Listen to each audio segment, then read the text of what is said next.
It's the George Plaster Show. 30 years of the best sports talk in Middle Tennessee, featuring Tennessee Radio Hall of Famer George Plaster, Tennessee Sports Hall of Fame coach Watson Brown, and young guns Billy Derrick and Michael Cindric. And now, here's your host, George Plaster.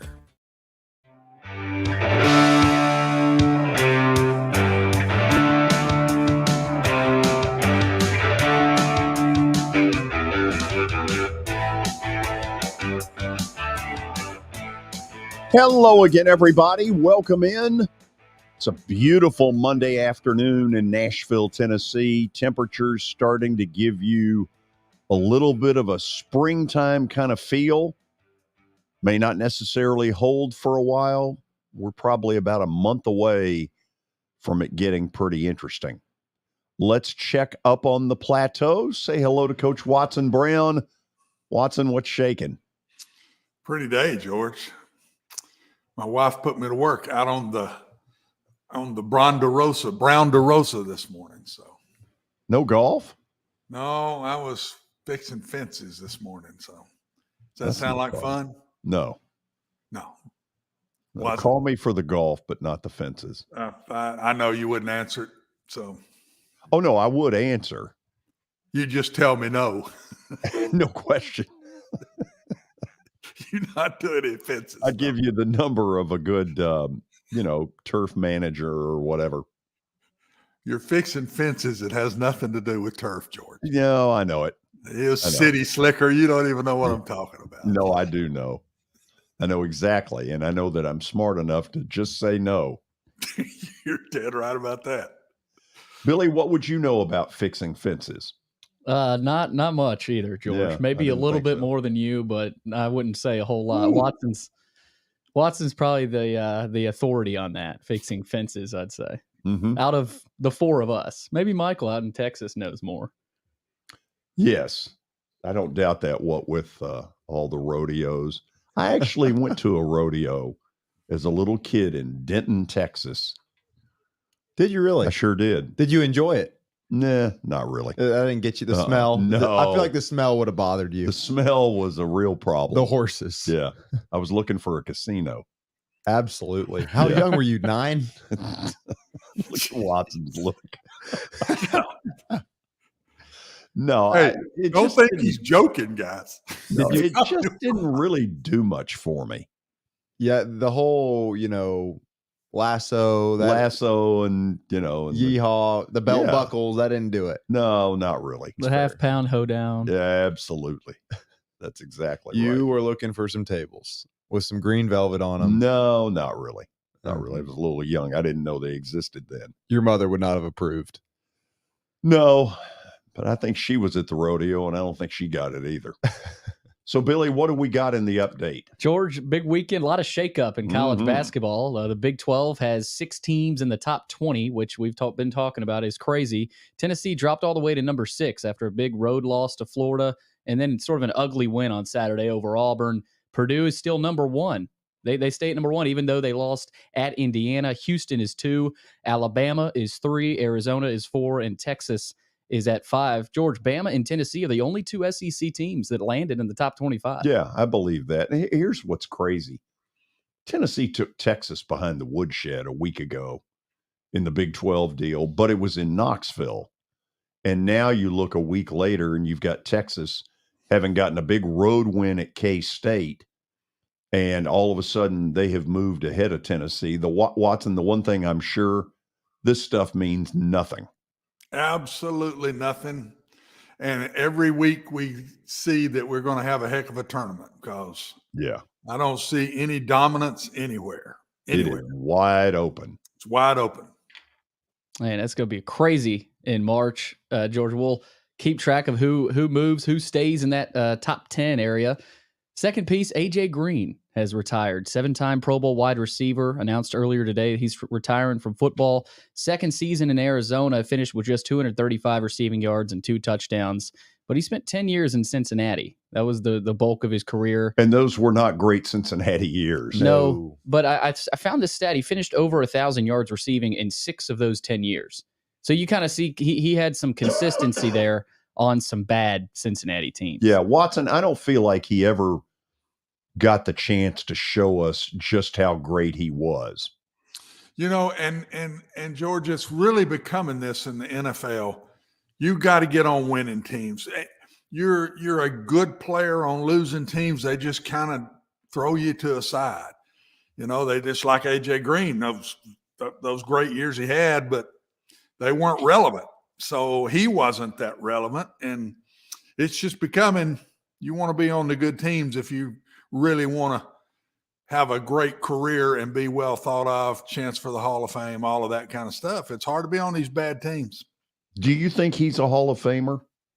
I think he could have been if he'd have been a Packer or a Cowboy or something with when on one of the good teams. Yeah, I think he would have had a Hall of Fame career, but he won't be being a Bengal. I don't think it'd be late if he is, and I don't think he will. Best quarterback he played with was Stafford in college. Yeah. I mean, they never sniffed. The quarterbacks he played with never sniffed what Stafford was able to do with him at Georgia. Felt like AJ Green was always plagued with injuries too. Had some feet, I think some feet issues that kept kind of getting in the way. And once you start that, it feels like once you start messing up your feet or your knees, it feels like they're never the same. But Watson, you make a great point. I mean, Matthew Stafford, gosh, where would his career have been if he didn't go to the Rams? I mean, just kind of waste. Put him in the Hall of Fame. Yeah. Put him in the Hall of Fame. Went to the Rams, won a Super Bowl. Now he'll be a Hall of Famer. And he would have been maybe a late Hall of Famer, Michael, if he'd stayed with the Lions. Sure. Did AJ ever play with Carson Palmer? Were they maybe early in his career, but I don't think so. I don't think so. He was after Carson left, went to Arizona. It was all Dalton for him, I'm pretty sure. Yeah. Bet you're right. I think you're right. But another receiver that's been in the news, Michael let me know of this over the weekend, Davante Adams, who was in Vegas for the Pro Bowl activities. We'll get to those a little bit later. Reporter interviewed him. He asked, have you started recruiting Aaron Rodgers to be the new Raiders quarterback yet? He said, duh, why would anybody not do that? 100%. That's my guy, obviously. Wishful thinking, but we'll see. Then the reporter asks, what's your recruiting pitch? He said that I'm here. So meanwhile, Aaron Rodgers was busy winning the Pebble Beach Pro-Am out in California. Yeah. Hopefully he'll get a haircut. Let me ask this. Watson, do you think Vegas is a viable candidate here? Yeah. Vegas, Jets. I don't know about the Bucks. Maybe. Since they had Brady, he might want to follow him and try to go and then repeat and win a Super Bowl himself there. I know he thinks it's a good team. Everybody does, that they've got good players. I think Vegas is viable. I do too. Okay, last piece, Kevin Steele to Alabama. Last piece? Hold on a second. Isn't there a Derek Carr piece of all this? Michael, we were talking about Carr earlier. Yeah, absolutely. Derek Carr, big little interview there at the beginning of the weekend, George. I know you saw that, but basically said his career in Vegas is done. Over. Oh, done. Yeah. It is. No more slot machines, no more table games. Out. He took any of the speculation and just went ahead and said, listen, I'm gone. It's going to be a little quarterback mix-up in the NFL. I'm really interested to see. I think we're going to have some different starting quarterbacks in the NFL in about a year. It's going to be fun. Watson, what do you think is the market for Derek Carr? Good. I think a lot of teams will talk to Derek if they make the move on him, but I think he would be discussed by every team that needs a quarterback. I mean, he's a good player, and you can't not look at that. I keep waiting on the Titans, and I know it's not going to happen anytime soon, but that to me sets the tone for everything with the Titans. What do they do at quarterback first? Because that's a lot of money involved with that. And I can't wait to see if they're going to go free agency or they just go ahead and keep Ryan for another year. And I kind of go back and forth myself on what I think they're going to do. I've always felt like they'd bring him back, but I don't know. With a new GM, could he convince Mike it's time to make a move and let's get another guy in here that we'll have for the next 4 or 5 years? I think that's a possibility. I really do. Well, let me ask you this. If the Titans were to part ways with Tannehill, what do you think his market is? Backup, probably. That would be what I would think, unless it's Really a good backup. really bad team. But I think a real good backup would be my bet. I don't think he's too old, and he's not Aaron Rodgers and old, So I would say backup. And he's got to have a great offensive line. If there's any avenue to be a starter, he's got to have the best O-line in the league. Okay, let me throw this out there. Let's just play a couple if scenarios. If the Niners got rid of Lance, if they traded him to the Titans, could Tannehill be kind of a replacement to hold things down until Brock Purdy gets healthy for the Niners? Is that possible? Possible. I think that could be possible. I think so, because I think that's the type. I think it would be a team that kind of like he came to the Titans, a backup, but yet might end up being our starter kind of deal. Right. I would think it'd be the same kind of situation of the team, his next team. But the common sense thing would say he's got 1 year left. They're not going to lose any money after this year. I mean, you'd say just keep him and let's go. But new GM that's eager and wanting to get going and get everything headed in the right direction, you keep him another year. I'm not sure you're saying we're headed in the right direction just yet. Mm-hmm. All of these questions have the answer. It's possible. Mm-hmm. And the reason it's possible is that the quarterback market is so volatile. And if you don't have one, it wasn't always this way. But today, if you don't have one, you're screwed. Done. That's what Watson's been saying from day one of this show. And he's been right. Yep. It's crazy. George, do we want to get to Kevin Steele? I know. Why not? That went across the ticker yesterday. Steele, of course, was at Miami, and this is his third stint under Nick Saban, which I didn't know. Steele, you could argue they didn't have the best defense in the ACC last year, and he's been criticized for that, but he's coached at 4 different SEC schools, a lot of experience. I thought this was funny. Nick Saban and Kevin Steele are a combined 135 years old. Here's what's interesting. Kevin Steele was sort of the backup plan at Auburn. If you go with some of the boosters, Watson, he had some pretty strong booster support when they hired Brian Harsin. Yeah, he was the interim, wasn't he? He was the interim, and so he was going to get considered. I know he got interviewed. I know Kevin really, really well. We've gone against each other forever. Really good guy. He'd have the personality that could handle Nick. I'll say that, and that's why I think this is his third stint. He can handle him. He's very calm. He's patient, kind of a statesman when he talks, and a really good coach. He knows the game really well. And you watch him coach, he's got aggression. He's got that kind of he's got a defensive personality, but just his own personality away from the field, there's no doubt of all the people Nick's had, he could probably handle Nick the best. So I think that's why he's back. And he can also do what Nick wants him to do. I mean, he's patient and he'll do that. He's done it before. Nick says, do this. He'll do that. He's a really good teammate, if you want to call it that, as a coach. He's also a man who drew a considerable check from the University of Tennessee after they got rid of Jeremy Pruitt. That's another thing people forget. He was their interim. Oh, yeah. He hit the mother load for about, 6 weeks of work? Yeah. Good for him. Yeah. I mean, he's done well. Yeah.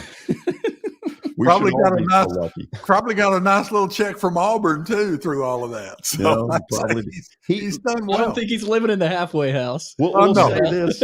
No. He's gotten checks from about half of the SEC schools at some point. Yeah, you're probably right.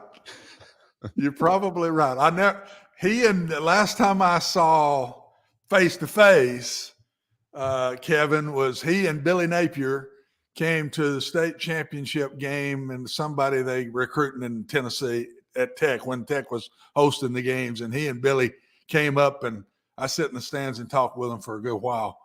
And both of them have moved on, done well. Yeah. That was probably 7-8 years ago, I guess. Anyway. Was that the last story? Yes, it was. Okay. So as all of you know, eventually we will play a Super Bowl. It may be in April, but we're going to play one. Actually, we're going to play it on Sunday. The line appears to have just steadied out at Philly -1.5. And as a lot of you know, in championship week, we had a call or two that got pretty controversial.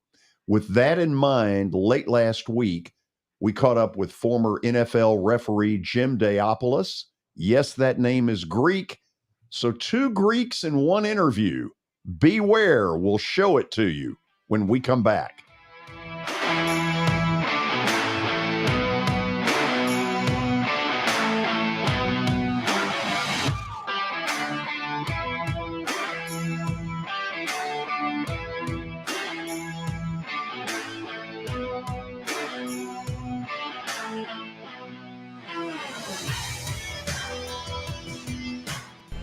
How am I going to get to work?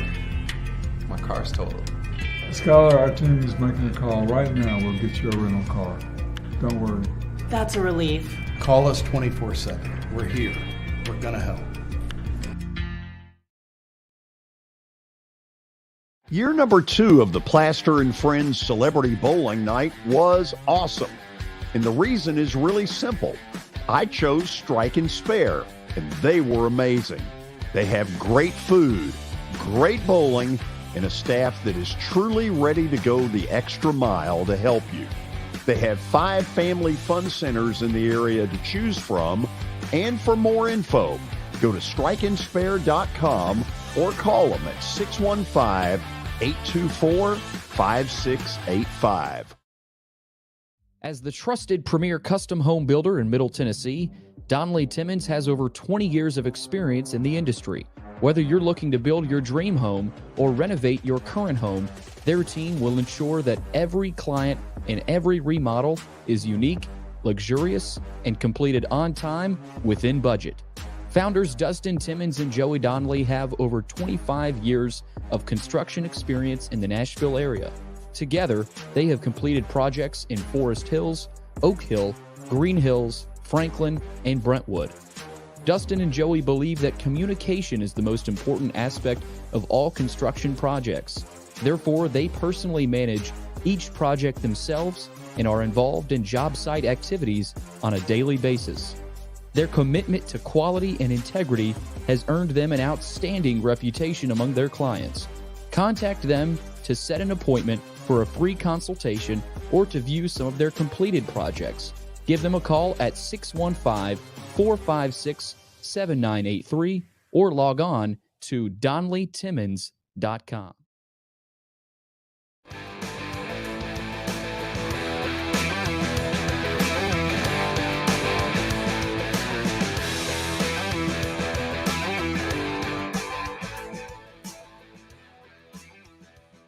Why would anybody in their right mind want to be a referee or a basketball official or whatever? Holy cow.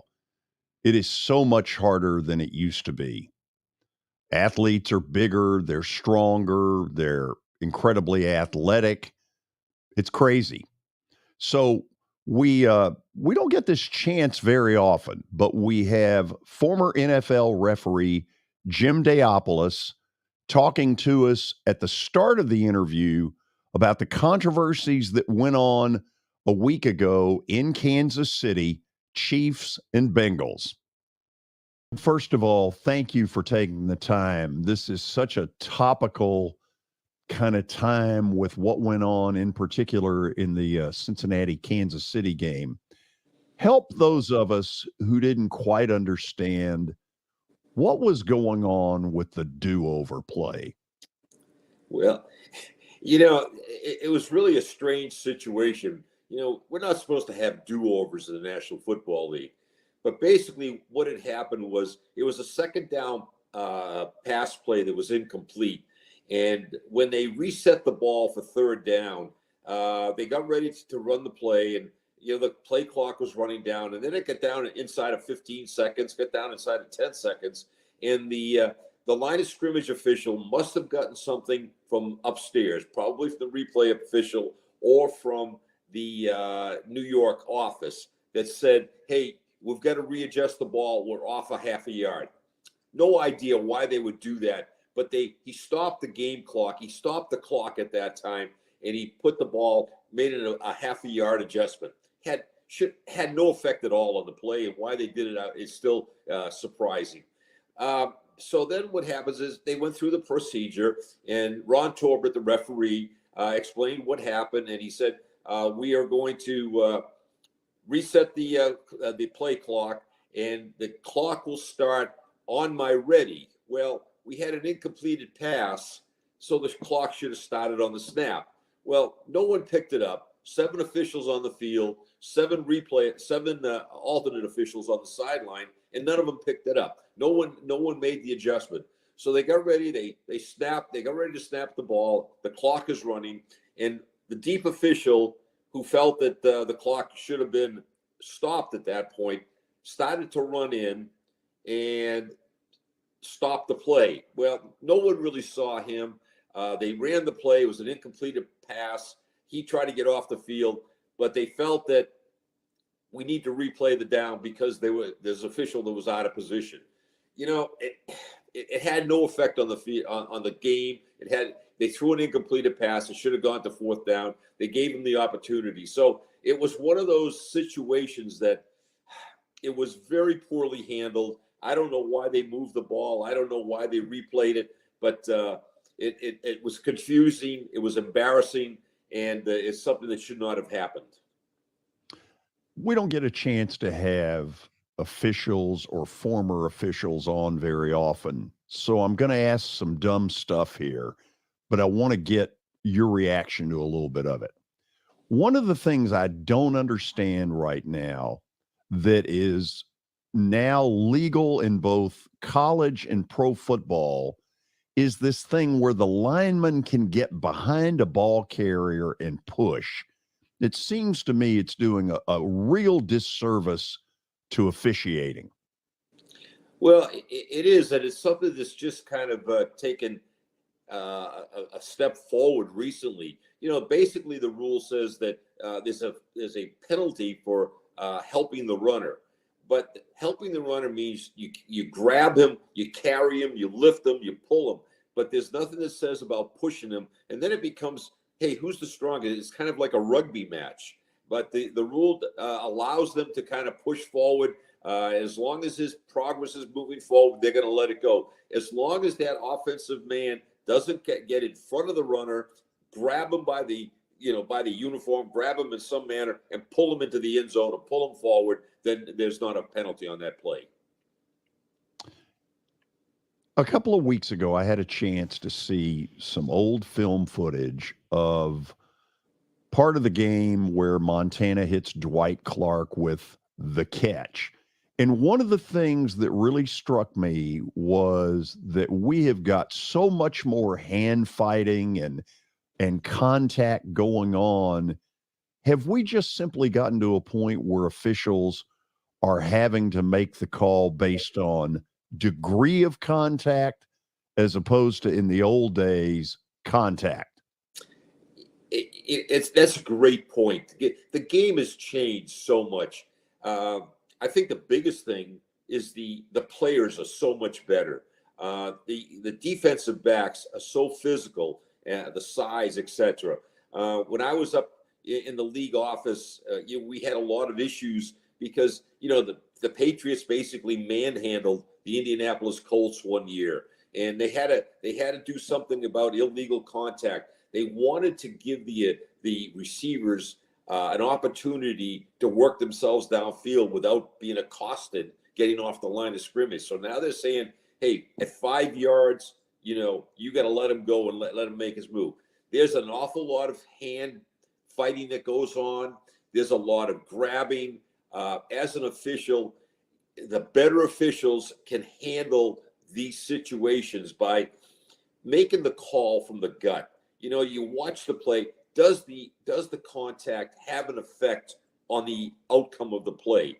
Is one player getting an advantage, and it all comes down to advantage and disadvantage. Players are going to bang and grab and shove. If a player gets an advantage by grabbing and shoving, that's when you got to throw the flag. So it's changed a lot over the years. Back when Montana and Dwight Clark were playing, there was a lot of banging. It was kind of survival of the fittest. Now, basically, there are rules in place that the official can fall back on, but it still comes down to his guts. Can he make that call if he feels that is one player getting an advantage over the other player? Jim, when I first got into play-by-play broadcasting and you're courtside in basketball, one of the things I used to like was that the John Clockertys and the Don Fergusons would see something that was getting out of hand, and they would just simply stop the game, bring everybody in and say, look, we're not going to have any more of this crap. Do officials, whether it's football, basketball, or whatever, need to do more of that?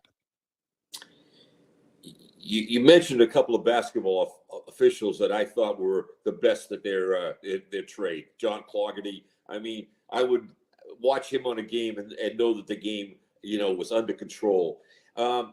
Those types of officials, you need to have communication out on the field. The officials have got to be able to talk to the players. There's a lot of talk that goes on, whether it's especially in the National Football League, where there's a lot of talk on the interior line. Players talk, and you've got to be able to get in there and talk with them.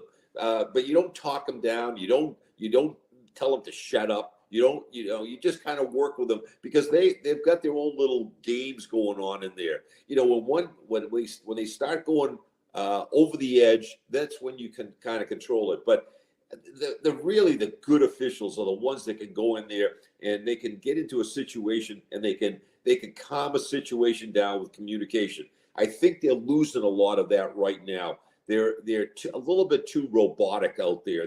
They're not wanting to communicate enough with the players.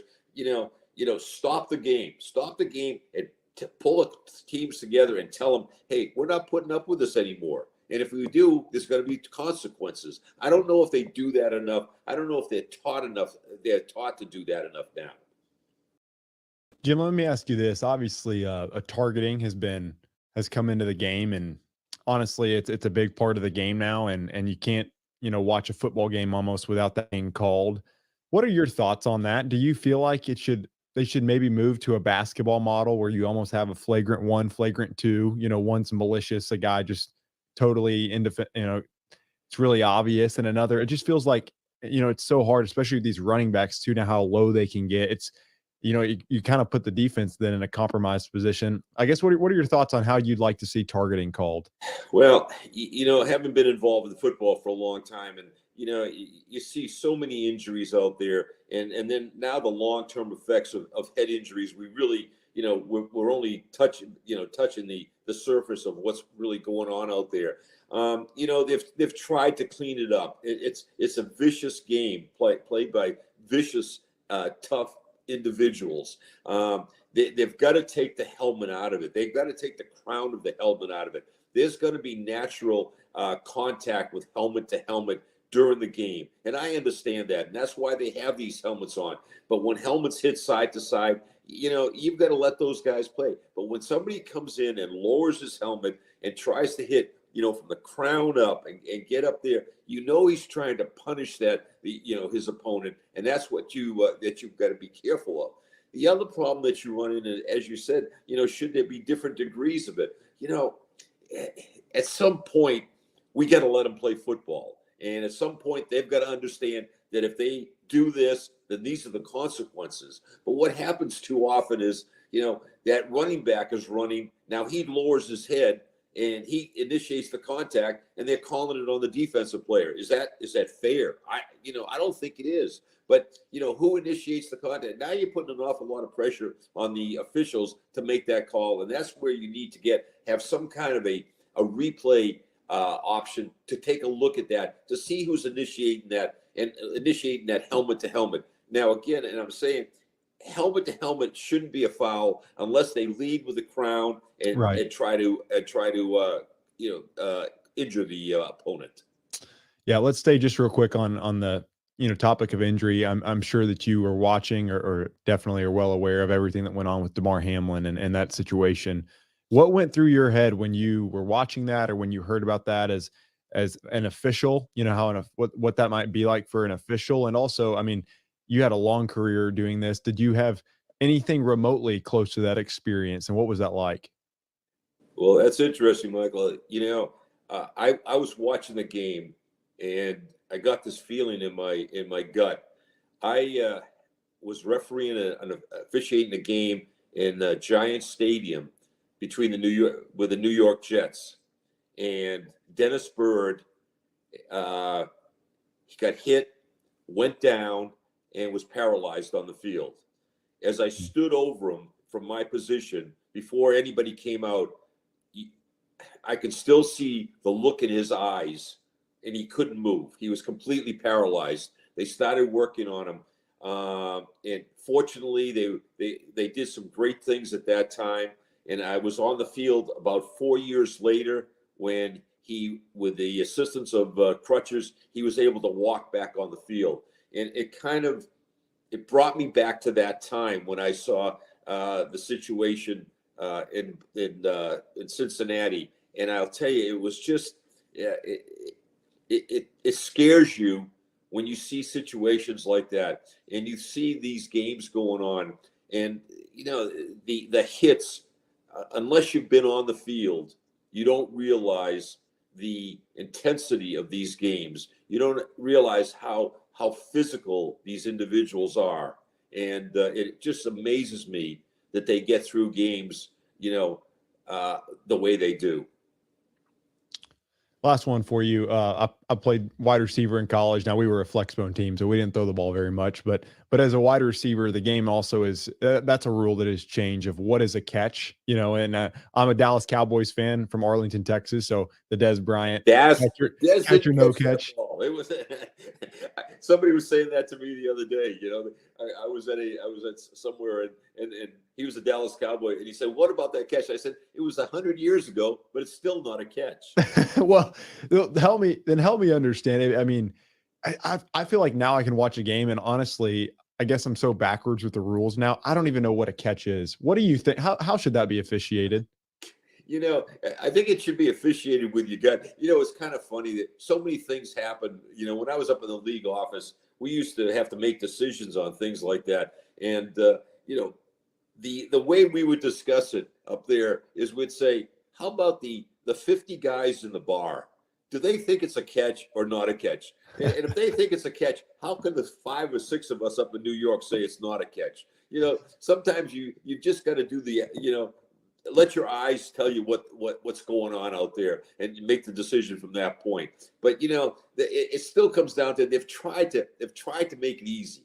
They missed a big one in the San Francisco Eagles game the other day. Devontae Smith. And that really frustrated me because of the fact they have the technology to fix that immediately. They had the shot right away. I don't know why replay didn't come down and say that ball was on the ground. But again, they didn't, and Shanahan didn't challenge. So, did it make a difference in the game? Who knows, really? But, just don't let the ball hit the ground. Get a hold on to the ball when you make the catch, and show me that you made the catch. Jim, this has been great for us. As I said earlier, we don't get the chance to talk to officials or former officials very often. So a double thank you for taking the time to be with us. My pleasure, guys. Anytime. I'd love to talk with you, and hopefully we can do this again sometime. We probably will take him up on that. After the break, we'll pick Watson Brown's brain because I know he's got some opinions about officiating as well. We'll find out what those are next.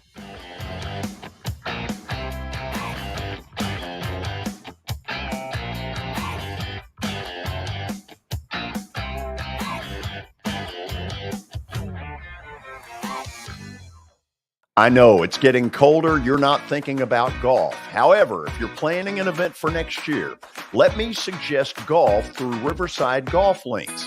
The course has improved dramatically. It's perfect for hosting a corporate or a charitable outing. They've got everything in place to make your event a rousing success. To get more info, call 615-847-5074 or go online to riversidegolflinks.com.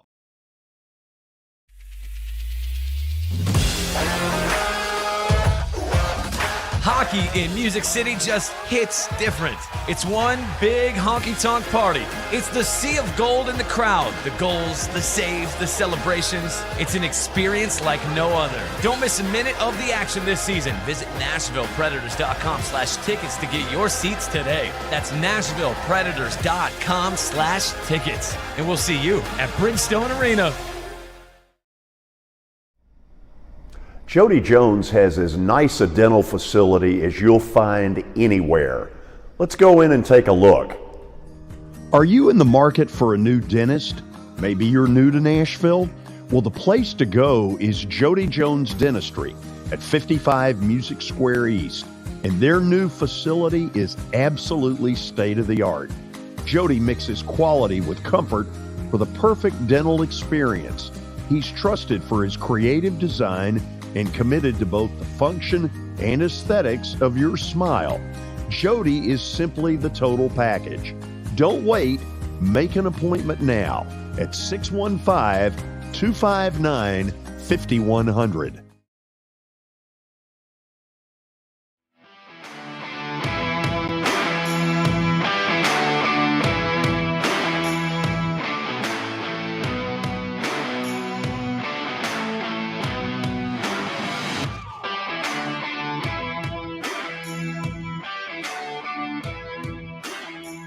Oh, this is going to be fun because we're going to turn that guy on the right into the officiating czar. Are you prepared? Absolutely. I figured you were. Any coach would love this opportunity. So if you were tabbed by somebody to be the officiating czar, what are the first couple of things you would do to make that world better? The theme of that conversation, I thought, was all we've done is make it harder on officials. Every time you guys ask him a question, well, that makes it harder on an official. Well, that makes it harder on an official. There's no doubt that the instant replay, George and Michael, has been fair to the game. We get the calls right more. It takes the human aspect completely out of it, which I loved back in the old days. We're all human beings out there playing a game. I make many mistakes making calls during a game that could cost us a game. Players make mistakes all over the place that could cost us a game. Officials make calls that cost us a game. So I'm not as big on the instant replay as everybody else. I just think we've taken the human aspect out. Some way I'd back off of it a little bit. I would not back off the targeting at all. I just still don't think we coaches teach how to tackle right. Once targeting came into play, there's no telling how many lives it's saved and people getting paralyzed. There's no telling since that has all taken place. And you just don't lead with the crown of your head, period. And players don't tackle with their shoulders anymore. You watch even the best guys in the NFL. They go in and hump up with their shoulder. The reason you don't want to tackle with your shoulder, George, is that joint comes up, and when you tackle with that joint, that's where all the shoulder injuries come from. Yeah. And so these guys now are protecting that joint by throwing their bodies and throwing their shoulder into people, but that's not tackling.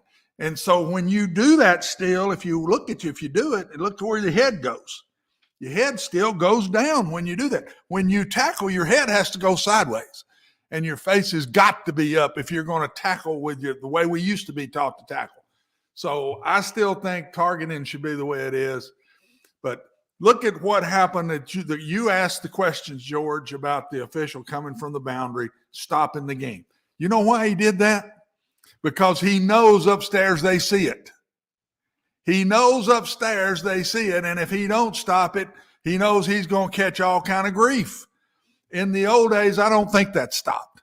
Yeah. I just don't think it is. Oh, well, it's the ball snap there. The heck with it. We'll let it go. But in today's world where everything they do is watched, every single thing they do, and it's overridden, how in the world do you call everything a fumble just because you know it's going to be replayed? I don't like that. Everything now is a fumble. Well, if I'm wrong, I'm right. It doesn't matter. They're going to replay it anyway. And there's just things that have happened that I think we've gone too far just to get precisely the call right.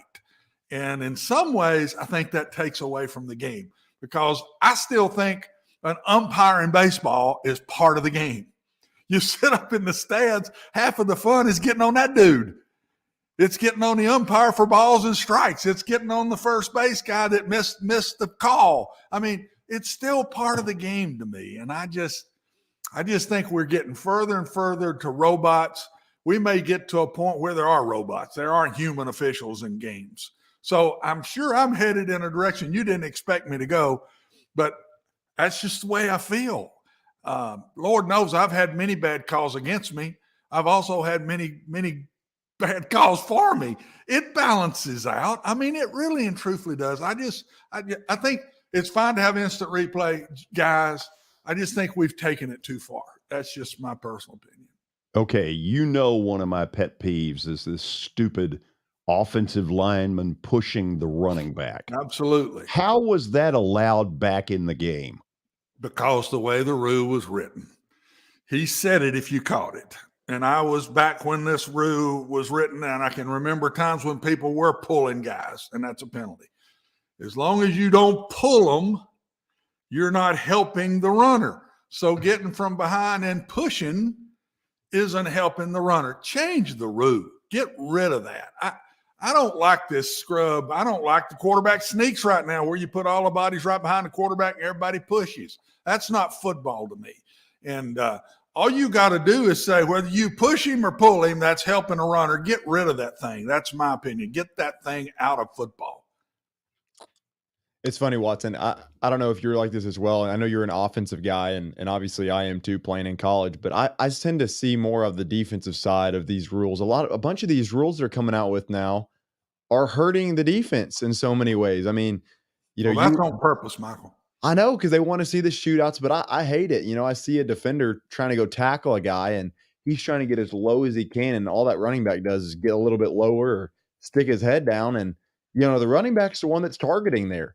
And you see the same thing with kind of protecting quarterbacks now, and you can barely breathe on them without getting 15-yard penalty. And George talked about it in the interview with pass interference. I mean, you can't call pass interference on the defensive guy if his hand's there, if the offensive receivers is right there too, ready to push off and make a play. And so it just seems like, and I know this is how they want it, but it is harder and harder to play defense with how these rules are going. And I don't like that. I don't think that's right. I'd rather see it called right and see 24-21 than 34-35. I defend the offensive guy that's got that ball. He has every right to lower his head and try to keep from catching that big shot. He has every right, because I've done that 1,000 times as a runner when I played, is to not let him get to my shoulders and duck that head and hit the ground. I still say on that one, Michael, if you try to tackle with your shoulder and you're not going down when he's low and you're low and you go at him like this, that's dangerous. It has nothing to do with good or bad of the play or excitingness of the play. It's dangerous. I still think you could tackle a guy going to the ground with your shoulder, which throws your head to the other side. I know what you're saying. The defensive rules for pass interference are the toughest ones for me. And when you're running down the field, a 5-yard penalty, 5-yard line to chuck, I'm okay with that because they're trying to score points. I get it. In college, you can chuck him forever You Right. can chuck him for 20 yards. So it's a lot harder to play receiver in college than it is in the NFL. That's the easiest position, in my opinion, to transfer to the NFL is playing college ball and then going to the NFL. The difference is the guy covering you in the NFL is a hell of a lot better than the guy that's covering you in college. That's And right. he can run with you, and he's as tall as you, and he can reach up and bat that fade down when that guy covering you in college might be 5'9" and you're 6'4".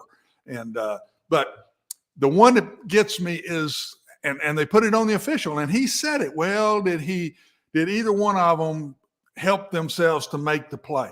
When you're pushing and shoving on each other running down the field, either get rid of that or let it go. Right. To sit there to me, Michael, and say, well, he got an advantage more than he got, and they're both sitting there pushing each other running down the field. How in the world do you put that on an official? I think that's very unfair on that one.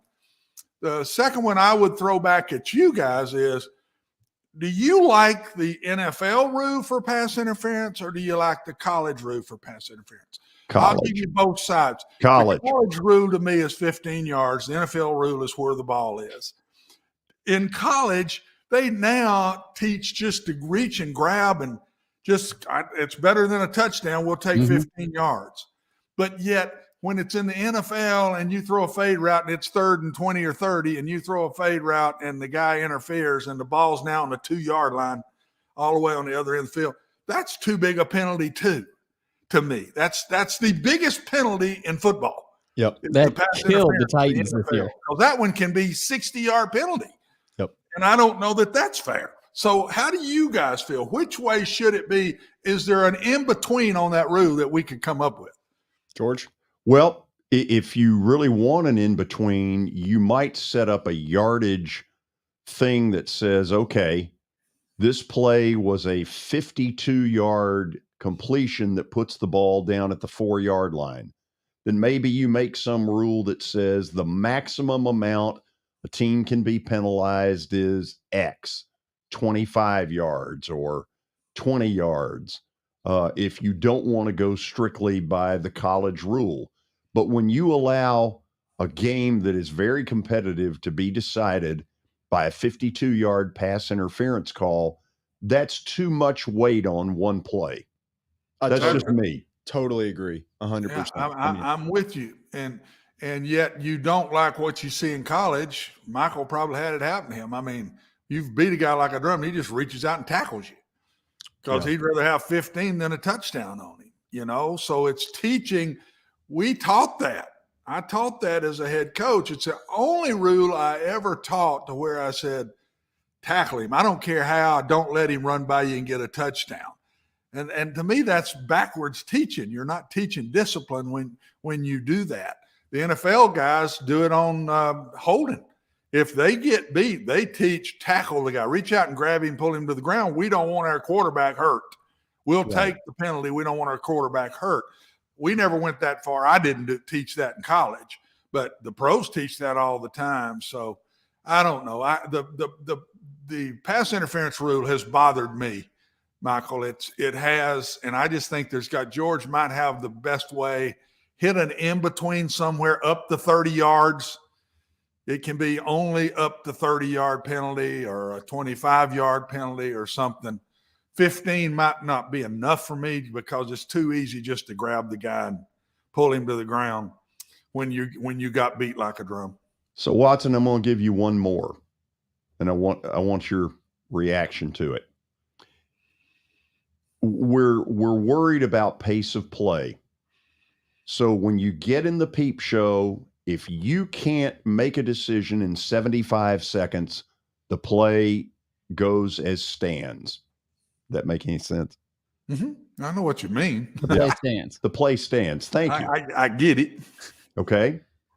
75 seconds. I'm trying to figure out I how want fast the that game is. sped back up again. It's too slow. We take way too long, and way too many of them are looked at. Well, that's I would what I'm do away trying with to. the flag stuff. I never had a flag. To me, the guy upstairs sees it. He stops it. He can see it within 10, 15 seconds.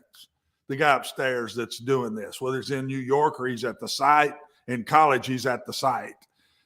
in the NFL. They're at a place in New York somewhere. I don't know exactly.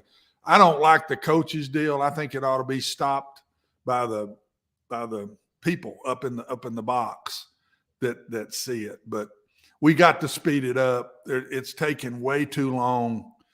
And as soon as now I start seeing baseball to work their way there, I don't like that either. I mean, I just don't like it. My 75 seconds, a minute and 15 seconds. Right. That basically you've got 2 to 4 minute replays right now going on. It's too long. Well, that's what I was wondering. 75 seconds, trying to gauge, okay, how long do we think the normal replay goes? Probably 2 to 4. I mean, you probably cut it in half, don't you think? Yeah. 2 to 4. I like the idea. I do.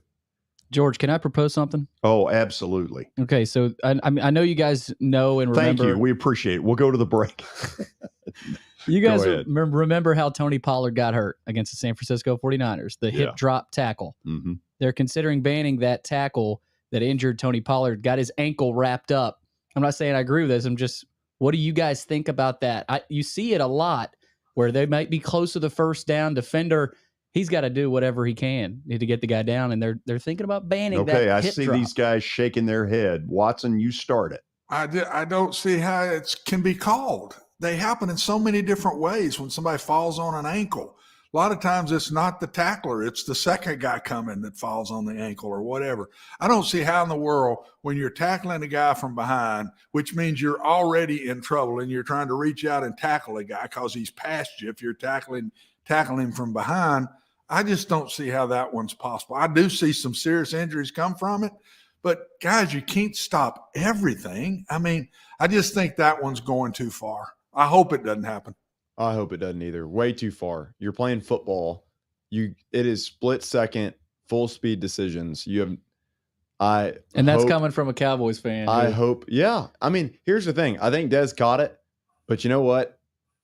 Whatever. And well, it doesn't seem like whatever. Seems like you're having a hard time getting over it. Well, we're still working through it. I just got out of therapy, but hate that Tony Pollard got hurt, but that's football. You don't look at that and say that's some dirty, that needs to be outlawed. You can't. There's no way, or else football is going to be eventually just going to be ruled out of the game. Honestly, George, one other thing. I'm sorry, Billy. Go ahead. No, go ahead, Watson. The one other thing that he said that I 100% agree with, I think these officials are being too much robotic now, and we're losing the personality of an official. And that's why they don't stop things and talk to these kids the way they used to. Anything when I'm coming up, hey, that stuff he's talking about in the NFL, that happens in high school. I mean, there's jiving on every play everywhere. I mean, that's the game. That's part of football. And the things that happen down in those piles you do not want to discuss because there's a bunch of things happening bottom of piles. It's football. But to take the human out of the referee to get up and get two guys together and stop it or walk over to me and say, you better get 85 under control or I'm going to flip him out of here. That stuff's they're turning them into robots. Yeah. Do you think they don't have personalities anymore? They're robots, and I don't like that. Is that what it comes down to eventually? Robots? Surely not. I don't doubt it. It's how close is it now? When you call everything a fumble, knowing it's going to be reviewed, what is that? That's a robot to me. Well, you'll have the home team come out. They'll have their fight song. The visitor will come out. Their band will play their fight song. Then the officials, and you'll get Mr. Roboto. Wow. Yeah. Didn't go over well. I like it. Fine. We need a drum set. Stat of the day is coming up next. Thank God.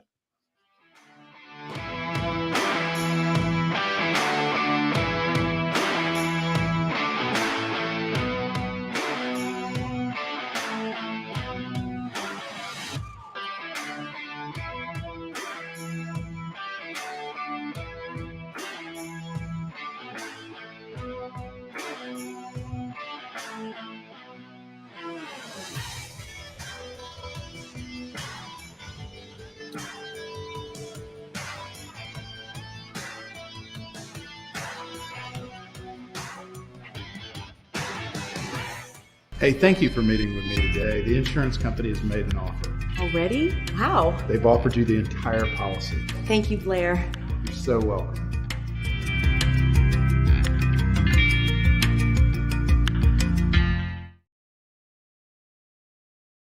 Welcome to John English Antique Sports and Cards, located at 204 East Depot Street in beautiful downtown Shelbyville, Tennessee.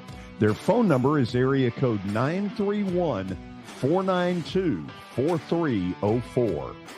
John, obviously, I've been blown away by what I've seen at your place. I've now been there 3 times.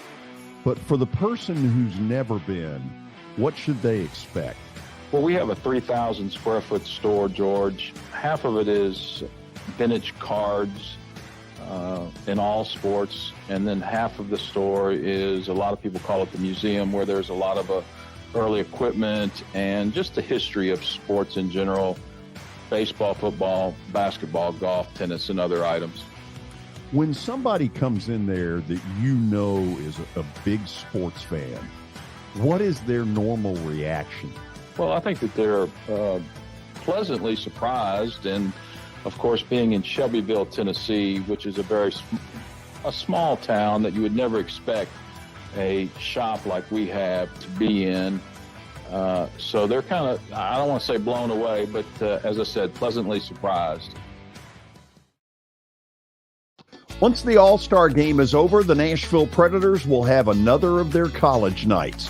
Tuesday, February the 7th, Tennessee State University front and center stage when the Vegas Golden Knights come to town. Students, alumni, and fans are invited to celebrate. The College Night Series ticket package includes a Predator game ticket and a limited edition co-branded hat. Tickets can be purchased at NashvillePredators.com/college nights.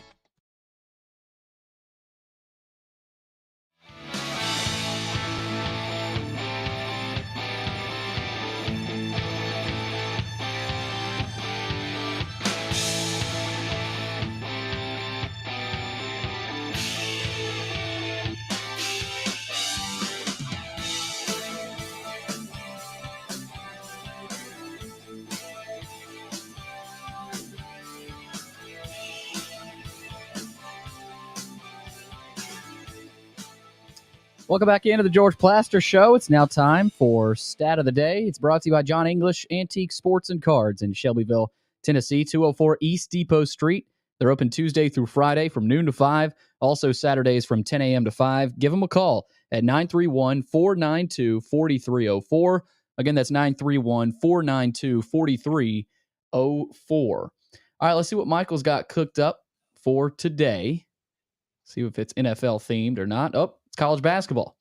How many of the top 25 teams lost in college basketball this past weekend? Oh, Lord. Good Lord. Start going. That's a monster of a question. A bunch of them, but I'll give you guys till tomorrow. Yeah, I mean, come on. Obviously, I can tell you really don't. That one's way out of my reach. Well, I mean, by the time we finish. Yeah, I mean, if we pulled out the top 25, we get it, but we ain't got the next hour. Wow. So, in other words, I'd say, George, let's just guess. 17. Yeah, let's take a gander. I'm going to 17. say. What'd you say, Watson? 17. 17? 17. I would say it was probably 10. 10 of the 25. All right, Billy. Billy liked the question earlier today. Yeah, but now, really? 15. Watson, I forgot what the answer was, but 15. Damn. Purdue, Tennessee. I knew it was a bunch. I mean, that's a lot. That's a ton. See, it was hard because I knew you guys obviously didn't have the time to go through 15, but I saw that, and that was insane. Mm-hmm. So That's what do you do there? That tells you where we are in college basketball right now, doesn't it, guys? Yep. Well, no, look, it gives us an opportunity to rip on you. Which you enjoy. Well, Watson seemed to enjoy it as well. Watson enjoyed it as well. I mean, he took a couple of shots there. Well, I just was honest. That one would take too long for us really to get. It's a good question, but we can't do it in a minute. It's got to be attainable. If he had said how many of the top 10 teams in the country in the AP top 25 last week went down, And Okay, that looks that's like half of them. Yeah, that's a little more realistic. This one, yeah. Try again tomorrow. Got gonged. We got close, George. We only missed it by 2. Watson said 17. Watson, that was a great guess. That is a bunch. 15. I mean, we were talking about in the update, though. It is anybody's game. So, yeah. It's a wide open field. No doubt. March is going to be fun. We're headed, as we start the 3 o'clock hour, if you're watching us live, to Boulder, Colorado. Brian Howell, there he is down at the bottom of the screen with buffzone.com.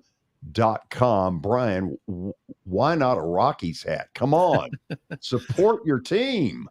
Hey, when I was growing up, there was no Rockies. So it was the Braves on TBS, or my uncle got me into the Yankees. So, and then Jeter and all that stuff. So, it's too easy.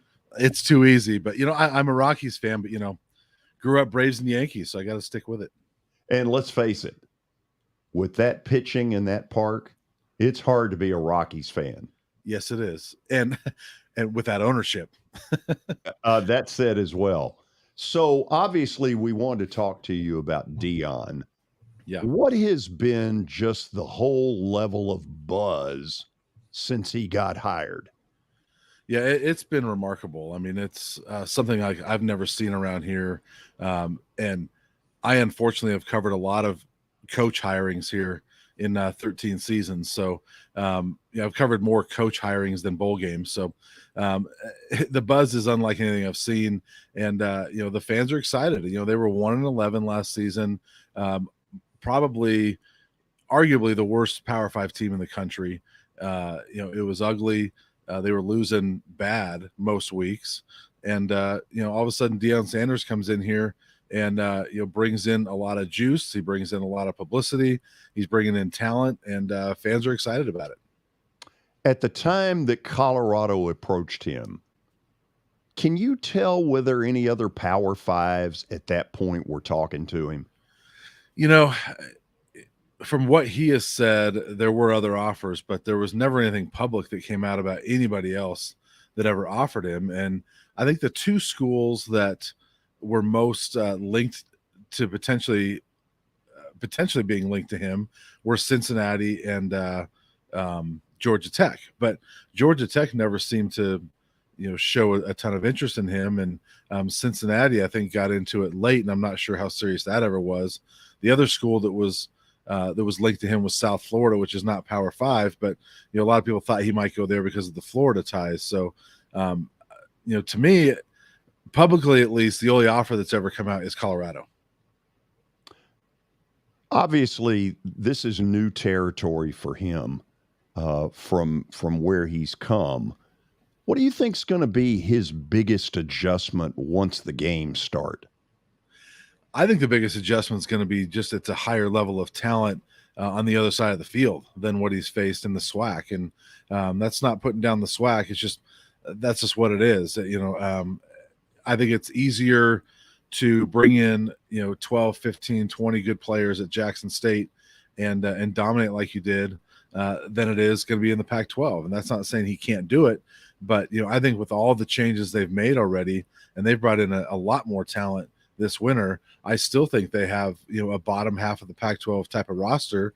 It might be closer to the middle, but I still think that it's, you're below USC, Oregon, Washington, Utah, and maybe even Oregon State. So, this is still something I think it's going to be, I don't know if it's eye-opening. I mean, he knows what he's getting into, but I think that's going to be an adjustment for him, is that, he's not going to go 12-0 like he did at Jackson State.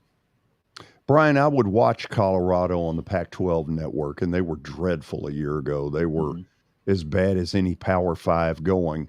So now you bring in this ball of fire that you think is going to be, a box office smash.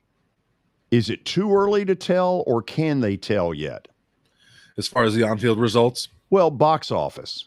No, I think that he's already done it. I mean, the interest in season tickets is off the charts. I mean, they're going to sell out season tickets. They believe they're going to sell out the entire season, which, to put that in perspective, they've sold out 2 of their last 98 home football games. And one of them was the Pac. It was 2016. They won the Pac-12 South, and it took until the home finale against Utah when they could clinch the title to actually sell out a game that season. And the other one was a 2018 or 2019. Can't remember which season. 2019, I believe, against Nebraska at home. The first time Nebraska had been there in 10 years. That's their biggest rival. So that's what it took to sell those 2 games out. And that was mostly Nebraska fans selling that one out. So, this team does not sell out games. And I think it's been 30, 40 years. I don't remember what year it was. The last time they sold out more than like 2 in one season. They have 6 home games, and they believe they're going to sell out the entire season before it even starts. Incredible. Watson, say hello to Brian Howell. Hey, Brian, thanks for coming on with us. You bet. The thing I think that's excited everybody is this is the first guy. I've coached for 46 years, and all the head coaches in college football, prim and proper, say the right things, stand nice, delay a question, push a question off to the side, whatever it would take. Well, we will be better next year, and this happened, and that's not Deion. No. And the only guy in our business that's not even close to Deion, but was a little bit more that way, was Mike Leach. And Mike was a very popular guy. And I think the reason the excitement is Deion has come in, and he's not Coach Sanders. He's Coach Prime. And I think it's just gone everywhere. And he may start a trend here where we get more of this.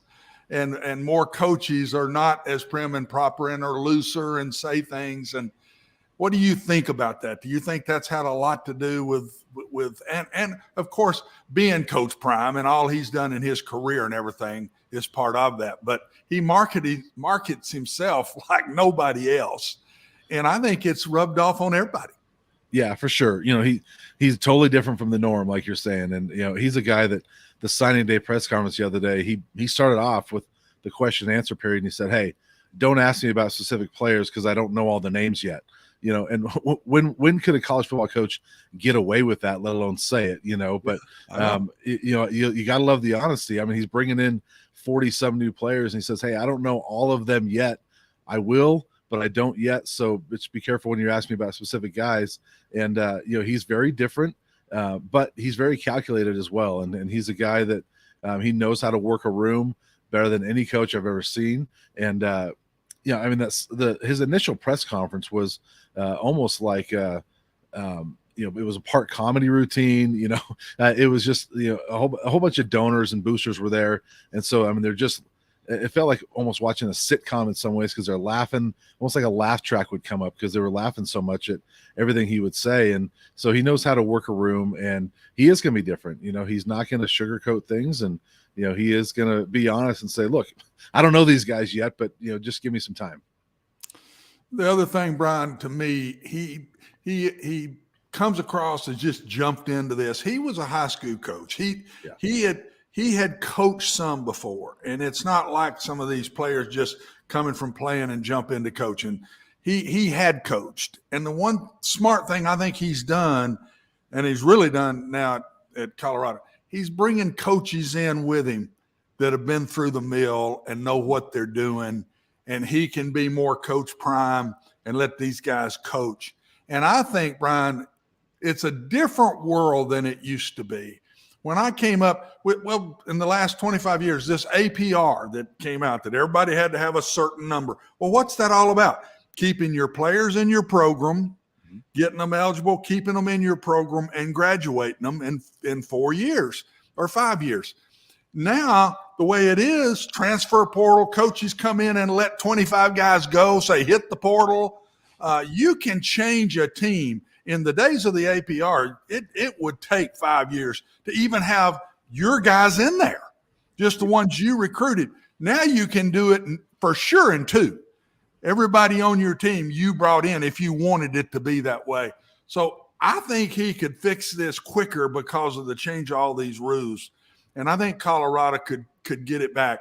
And Brian, I've been around Colorado when I was the offensive coordinator at Oklahoma during the McCartney years. And when Colorado's rolling, that's a good place. Yes. It was a tough place to play in those days. You couldn't get a seat. You couldn't hardly get your buses into to play. The atmosphere around Colorado in those days, a lot of people don't even know that. It's a lot far back. But Colorado can come back and be a really strong program, I think. Yeah, and back when you were there, they had that terrible turf as well, right? They did. It was awful. So now you got the good grass there. But yeah, he's already got, I think it's 42 new scholarship players projected for this year. And as we know, it's 85 limits. So that's basically half the roster. And I don't think he's done. I think it's going to be close to 50 out of the 85 are going to be brand new players. And so you project a year from now, it's probably, 40, 50 more, different guys at that point. So in 2024, you might have a handful of guys that were on this team in 2022. So it's amazing what you can do in a short amount of time. But it's funny because he's still a big believer in the academic side of it. And, and you mentioned him being a coach for a long time. As he said to me, he goes, look, people are just starting to know Coach Prime, but I've been Coach Prime for, 12, 13 years. So he's been doing this. And it's funny because he's got some of these guys that he coached as little kids in his truth program that are now coming to Boulder. And so that's kind of fun for him. I know Dylan Edwards, the running back that flipped from Notre Dame to CU, was one of his kids in the truth program when he was like 5 or 6 years old. And now he's going to be, running back at CU. So these are guys that he's worked with in some capacity for 10 years. Yeah. And quickly, this one, Michael, you got it right after this. We've watched Tennessee turn it around in 2 years. The atmosphere is so different, Brian. You can turn these programs around. We've been built through, as you're old enough to understand this, we've been built as, well, it takes 4 or 5 years to build a program. Those days are gone. Yeah. They are absolutely gone. And if you're willing to go in and let players go and send them to the portal and do that, you can change this thing around pretty dadgum quick. And I just believe he will. I think it's a very good hire. Yeah. And I think that the one thing I saw at Jackson State, Brian, with his teams, he has a way of throwing confidence to his players, and they feel it. The Jackson State kids carried themselves very confidently, and I think that will come out of him too. Yeah, I agree with you. And, we're talking about like a roster overhaul, but, you just get a quarterback. I mean, just looking at the Pac-12 this last year, USC did a lot of things, right? But you get Caleb Williams. Washington's probably a better example because, they struggled at quarterback in 21. They get Michael Penix Jr. All of a sudden, they're a top 15 type of team. Oregon with Bo Nix. Every Pac-12 team. I mean, Cam Rising has been at Utah now for 3-4 years, but he started his career at Texas. And so looking at Colorado, Shedeur Sanders comes in after – he threw 40 touchdown passes this last year. Colorado's thrown 20 in the last 2 years combined. So, Shedeur Sanders comes in here and all of a sudden legitimately gives them a good quarterback that right there can change things. Brian, a couple questions for you. Help me understand a little bit what the fan base was like. I know last year was really tough for Colorado. And did you sense more of an apathy of we're just not even going to care because there's no life in this program? Or was there more of an anger that you felt in the fan base that, I just would love to get in the administration's mind of trying to spark plug something that was dead? Or was there an anger with the Colorado fan base that kind of led to this big splash? Yeah, it's interesting that you say that because even going back to, fall camp time, one of my colleagues and I and throughout the season, we just kept saying, we have never seen, and I this was my 13th year. He's covered it a couple years longer than me. We've never seen the fan base more apathetic than they were this last year. It was just kind of, they were resigned to the fact that they weren't very good and they didn't see any way out of it. And they, it was just sort of a, whatever, we'll see what happens this year. And, the anger seemed to be more in 2021 because, there were some high expectations coming off of, even though it was a short season, they did go to the Alamo Bowl in 2020 with Carl Durrell. And, early in 2021, I don't know if you guys remember, it seems like a long time ago, but they almost beat number 5 Texas A&M in Denver. It was like a 10-7 football game. And then all of a sudden, they just couldn't play offense at all. And people were so upset in 21, but 22, it was just this apathetic feeling of like, there's just no way out of this hole. When Deion was hired, was the immediate reaction what I feel like now the reaction is across the fan base, which seems to be a bunch of excitement, or was there skepticism? I don't think this is a good fit. I don't think it's going to work. What was it like when he got hired that day and the couple days leading after that? Well, I'll even go before that, because there was a lot of rumors a week or two before he was hired that C was really hot on Deion's trail, and that Deion was interested. And this fan base just latched onto that. All of a sudden, I mean, you imagine the season's going on, they're 1-11, and there's nothing to cling to. And so all of a sudden, when Deion's name is linked there, they jumped all over it. They couldn't believe that they were in the running for this guy. And had CU not been able to pull it off, I'm curious to see what would have happened with this program, because they would have been so devastated. So when he actually was hired, I mean, this place has been over the moon ever since then. And, he's pressed all the right buttons. And I said right away, this guy's absolutely going to win the offseason. And it's only 2 months in, and he's won the offseason. They're on, he's been on game day, and, he's all over national TV, and, the ticket sales, all that stuff. And he's posting videos of going to Boulder restaurants and doing breakfast reviews, and fans looking for him, trying to find breakfast. There's restaurants that have added grits to their menu because of Deion Sanders, So, what he's done to this community has just been insane. And these people are over the moon. He hasn't lost a game yet, so they're pretty excited. Last one for you. I'll put you on the spot. Colorado next season, what's their record going to be? I don't know the actual record, but I do think that, I'll just say this. I don't know if this is a cop-out answer. I think that going to a bowl game is a very realistic expectation for this team. And if you're 6-6 after what this was last year, I think that's a great season. So, I'll go 6-6, 7-5, somewhere in that area. I like it. I like the enthusiasm.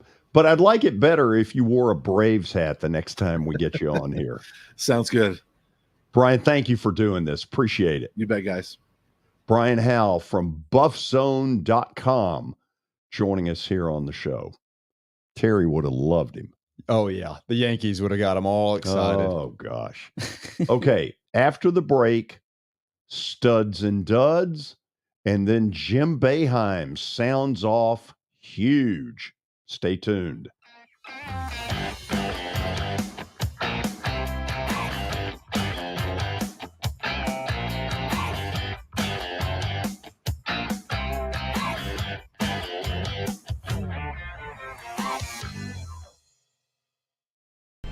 How am I going to get to work?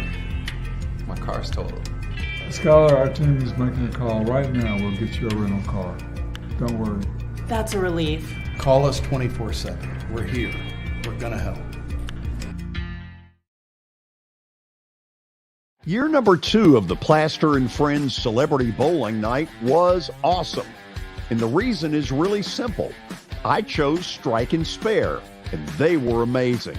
They have great food, great bowling, and a staff that is truly ready to go the extra mile to help you. They have 5 family fun centers in the area to choose from, and for more info, go to strikeandspare.com or call them at 615-824-5685. As the trusted premier custom home builder in Middle Tennessee, Donley Timmons has over 20 years of experience in the industry. Whether you're looking to build your dream home or renovate your current home, their team will ensure that every client and every remodel is unique, luxurious, and completed on time within budget.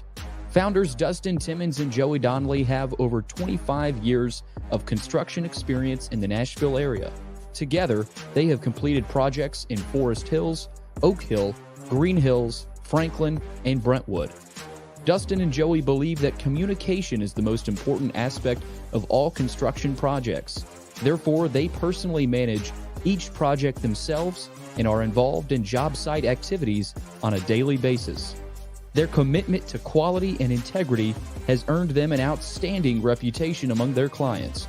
Contact them to set an appointment for a free consultation or to view some of their completed projects. Give them a call at 615-456-7983 or log on to DonleyTimmons.com. Pennington Distilling Company was founded in 2011 with the goal of creating original craft spirits that embody the same character as the city they were born in, Nashville, Tennessee. From grain to glass, every step is taken to produce spirits of exceptional craftsmanship and quality. Pick up one of their award-winning products like Pickers Vodka, Davidson Reserve Whiskey, and Whisper Creek Tennessee Sip and Cream today. Or stop by the distillery in West Nashville and the Nations. Follow them on social media and online at PenningtonDistillingCo.com.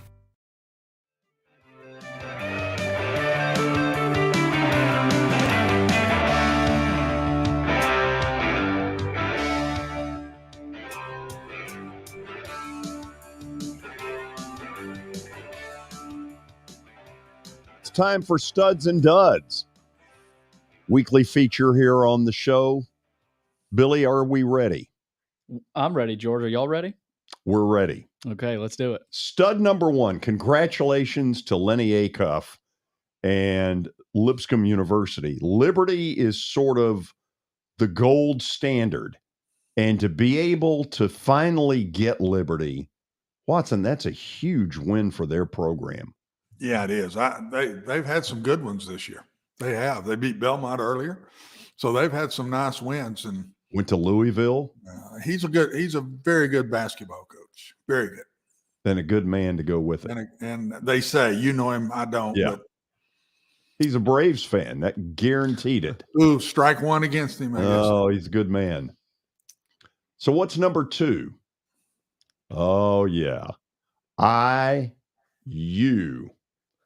The Hoosiers. We talked about it. But we talked about it last week on Friday that place was going to be a madhouse, and they got it done. And Watson, it was. You ever been to a game at Assembly Hall? Yes, it's different. It That is gym different. is different than about anyone you go in. You're talking about straight up and down, man. Yeah. Straight up and down. Yes, I have been to a game in there and during the Bobby Knight times, and great. I don't know that there's any better one. I know that we've got the Kentuckys and the I Get It and Duke, and this one now, when they're rolling, back in those days, man. I was watching the highlights of this game, and it's almost every single fan is on their feet into it. They bleed basketball. Great basketball fans. And that was a great game. I don't know if y'all watched it. That one got me. I watched pretty much the whole game, and they that hate just shows Purdue. you Indiana is very average, and yet they beat Purdue. Could have been worse. That score could have been worse. And then they got the sweep. Indiana's women's team beat Purdue yesterday. Oh, yeah, and Indiana's women's team is very good. They're in the top 10. What's the third one?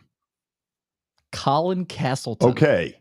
You're like, where's this coming from? Watson, I think he did the best job on Oscar Sheboy that I have seen anybody do against him. He throttled Sheboy. Yep.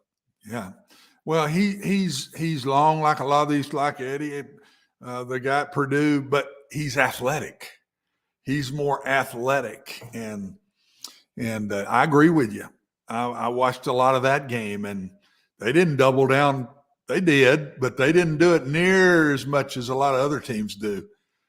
Florida let him have him one-on-one, and it's and I'll throw Robbins in there from Vanderbilt. Not that he would be this, but what a difference maker he is for that team. I still say if they just settle down and don't get so up and down from losses or wins or whatever, and just get back into it, Vanderbilt can be a factor because Robbins is a very good player. He'll play in the NBA. He's going to play in the NBA. I don't know if he's just a starter, but he'll have a long career in the NBA if he can stay healthy. And this guy, Castleton's going to be a very good NBA player. Yeah, he probably saved them 10 to 12 points in the win over Ole Miss. Oh, yeah, at least that many. Michael, I think you could make the argument if the kid at Purdue is the best center in the country, Colin Castleton may be number 2 now.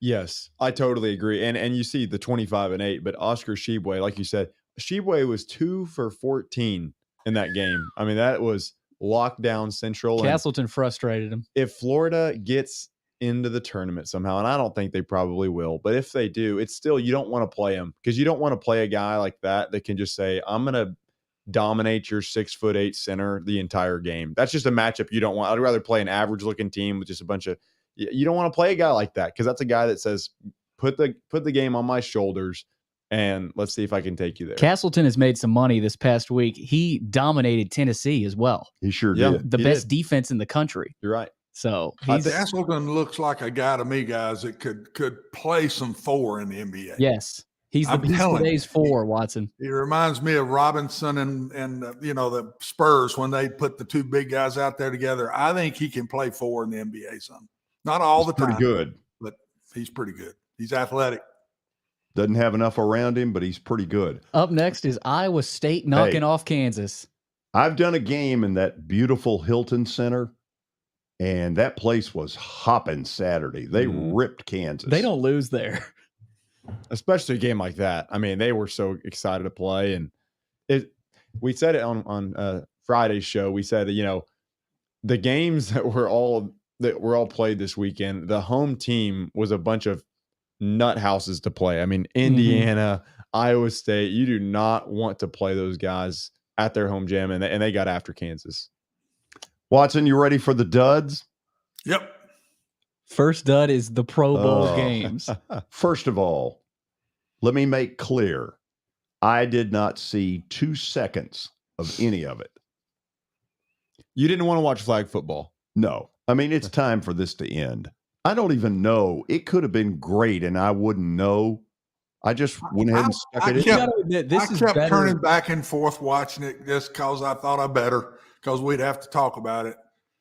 It's the only thing I can say good, it's better than the game playing a game. Yes, I agree. It's better.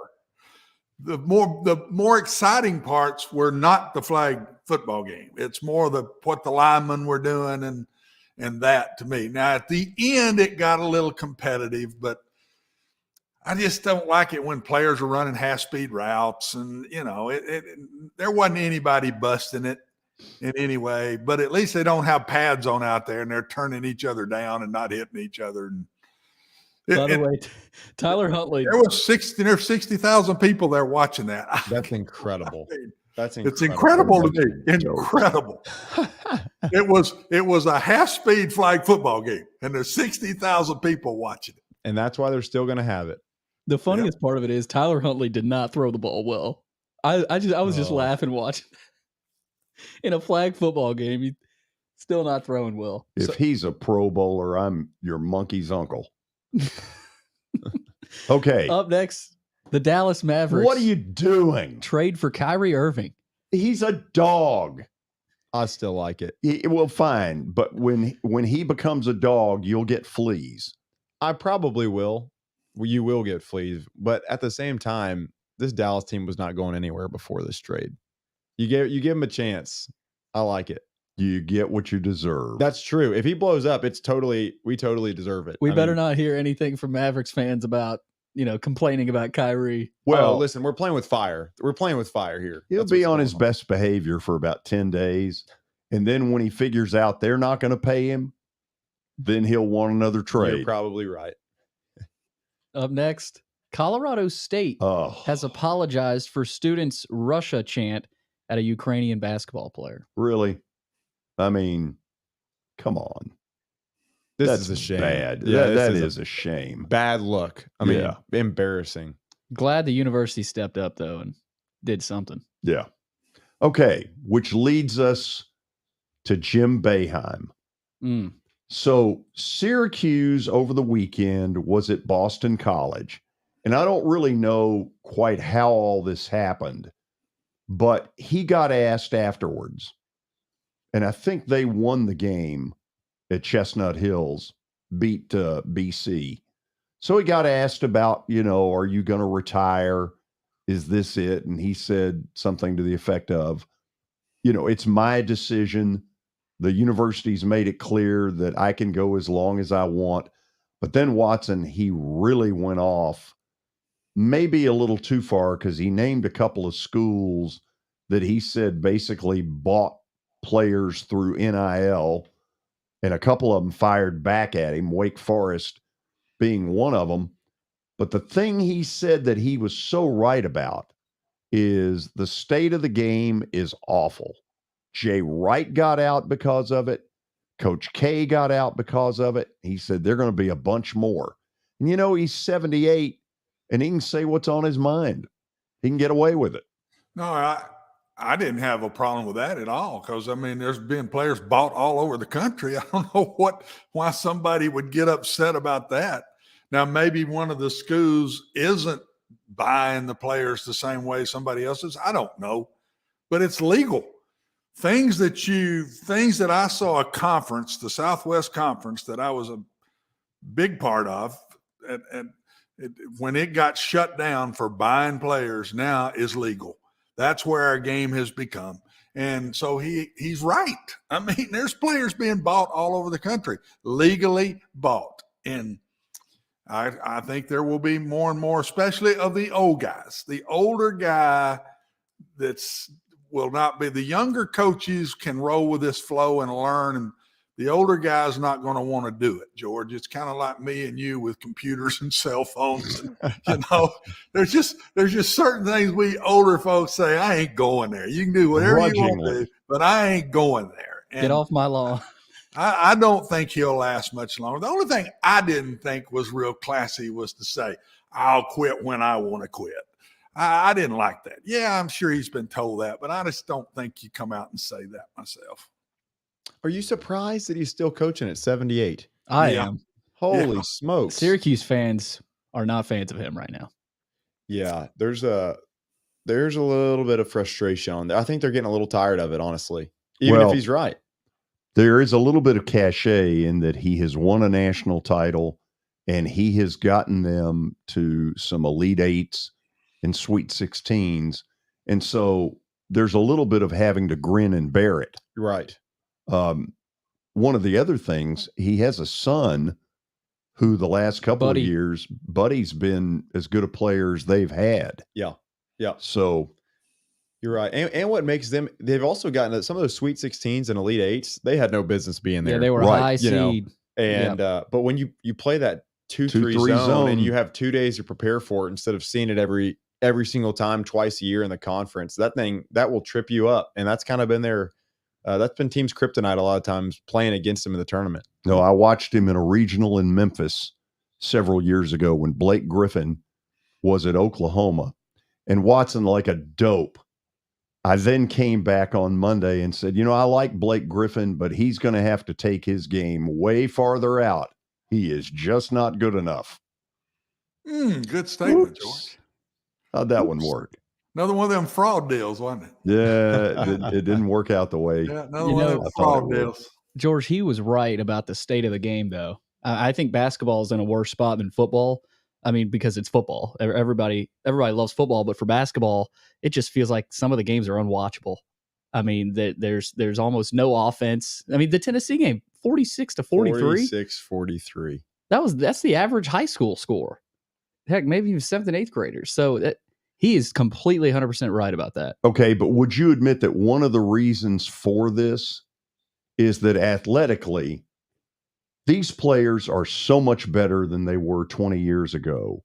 And around the rim, they can stop things that 20 years ago, players just had to look and accept it.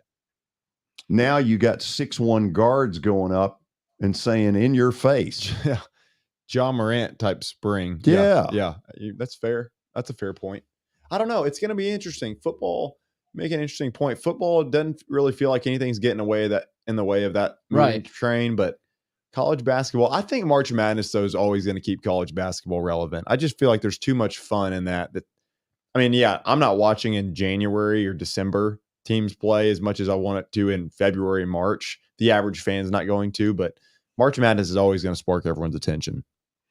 Well, football to me the difference is the number of players. You can bring in 13 and it don't change your team. You bring in 10 basketball players, you have a complete different team. And the fans are seeing complete different faces. Football, that's not true. They're transfer portal, but they're not they're not going as near at the high percentages basketball are to the transfer portal, because basketball can go 6 or 7 or 8, and they've changed their whole team. That's 1/10 of a football team. So I think that's one of the differences, but I think it could catch up with football. I really do. That was my next question for Watson. When does it catch up to football? It will. They're going to have to get this under control, Billy. They can't have these agents calling agents and saying, hey, if he'll come out, we've got $4 million for him. I mean, you can't do this kind of stuff. Somebody has got to get a hold of football and all these sports and get this thing under control, because it should be cheating when you call a guy and say, if you'll come out, we'll give you $4 million. That ought to be cheating. And It's not. The way they're doing it, there's no rules that's making that illegal. And that's exactly what happened to SMU back in the 80s. It's exactly what happened. They buy a guy, comes in, he don't work, he gets paid, gets caught, program gone. And about 4 or 5 other programs in the Southwest Conference followed him. And everybody got caught cheating. Everybody turned everybody in. And now that's legal. They got to get it under control. It's crazy how so many of our conversations keep coming back to the same. Somebody's got to step in and get this under control. Well, because it doesn't feel like there's a mechanism in place, right, to even discuss whether it's gotten out of control. Well, and Adam Sparks came out and reported today that Tennessee committed NCAA violation when an SEC player tried to gauge the Vols' interest before he entered the portal. I mean, that's going on everywhere. It has to be. Sure. Well, so they can't just be throwing out violations after. And that kid is, if there was a kid that did that, he's crazy. All these kids got agents. They don't do it. It's not the kid calling and asking about the interest. Agents talking to an agent. It's not the agent calling the head coach. It's the agent calling an agent of somebody, that how all this is working. And that's where they got to get it under control. Billy, if a kid called a coach and asked, that is illegal. You can't do that. If that's what happened, that's crazy, because that's not the way it's working in the world right now. Mm-mm. After the break, Plaster Bet of the Day. We took recess over the weekend because we taped on Thursday, the Friday show. We didn't have any lines, but we've got one tonight, and I'll share it with you when we come back.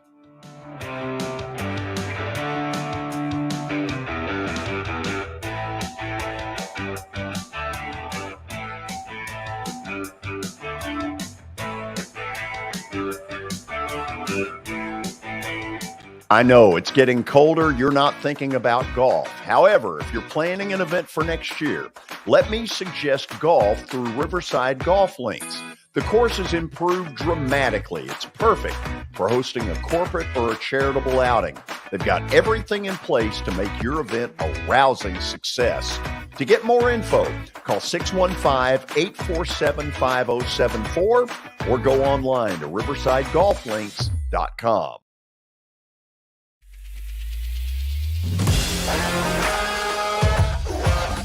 Hockey in Music City just hits different.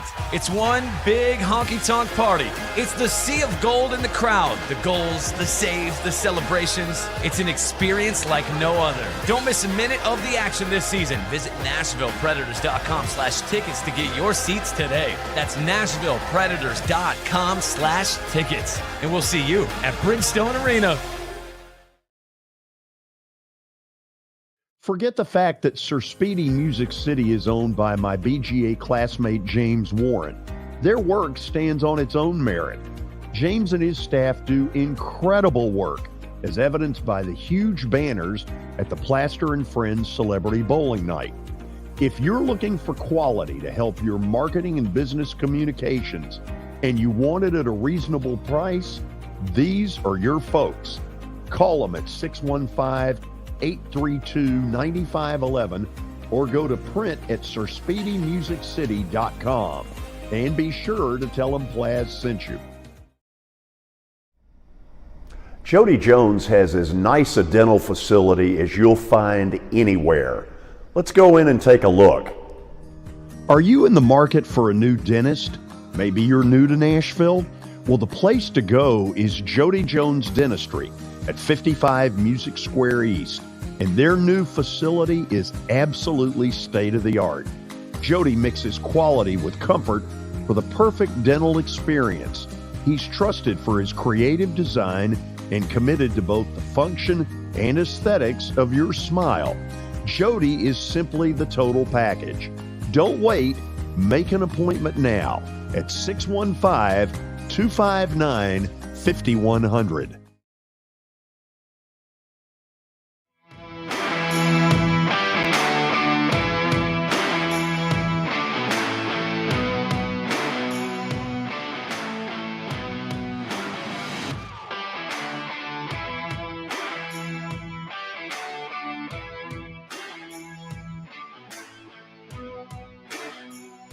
George, you like that picture of Jim? Yeah, I do. He looks official. Good Greek boy. Oh, yeah. Let's get into Bet of the Day. It's brought to you by Bart Durham Injury Law. They are lawyers that you can trust. Give them a call at 615-242-9000. That's 615-242-9000. Or log on to bartdurham.com. All right, let's get to Bet of the Day. Results. Because we got to go back to Thursday night, correct? I think that's true. Okay, so let's see what happened. The Bucks lost. Yeah. Well, they won, but didn't cover. Yeah. Okay. Move on. The bet lost. Yeah. So, George, 112 and 110, and you're ready to move on to tonight. Okay, this is a weird one in that if you look at what happened on Saturday, there's no way this makes any sense. I'm going to take the Kansas Jayhawks at home minus the 3.5 against Texas. A bounce back. Yeah. Number one, I don't believe for a minute that Texas is going to win at K-State and at Kansas consecutive Saturday, Monday. I'll believe it when I see it. And I think if Kansas wins, if nothing else, free throws late will get them past the 3.5. Watson, that's what I've got. Good bet. You like it? Yep. Excellent. 2 hard games in a row. I can't see them pulling both those off. No. And it's at Kansas. I mean, the only fear is Kansas, are they good? You know, that's what I've had to ask myself. They're very inconsistent. I like that you're betting them at Kansas, but they are up and down. You really just don't know what you're going to get. It's almost like their best, they could be the number one team in the country, but at their worst, they're like a borderline top. They look like a borderline top 25. I like the bounce back pick. I just don't know what Kansas is. Yeah, good enough to go to Rupp and beat Kentucky. Bad enough to get boat raced at home by TCU, and then go to Iowa State over the weekend and lose in double digits. Nobody knows quite what Kansas is. Yeah, but they're nice at home for the most part. Other than TCU, they're really good at home. Can't you say that about a whole bunch of teams? Oh, sure. That's what this year's all about. And all of a sudden, Watson, when you get to March, the home advantage goes out the window because it's all neutral site. Yep. Where you can hear the cheerleaders go, D up, D up, D up, because you can't hear a crowd. Wow. Man. That's great. Yeah. It's more like a D up, D up. Oh, D up. There. Now that's an interesting observation right there. You just watch. I've never heard that one before. So you do get bored at basketball games, don't you? Neutral site, you can hear D up, D up, D up. Tomorrow on the show, I can tell this is getting me in trouble. Tomorrow on the show, Tony Basilio will join us from Knoxville. Taylor Barnett will also join us. He was at the Lipscomb Liberty game. We'll talk to him about that. Watson, until then, behave. I'll try my best. I'll see if I can watch some cheerleaders tonight and see if I hear D up, D up. You won't hear it. Fog Allen will be rocking. Okay, I got you. You guys behave as well. You bet. You too, George. We'll see you tomorrow. Thanks for being with us.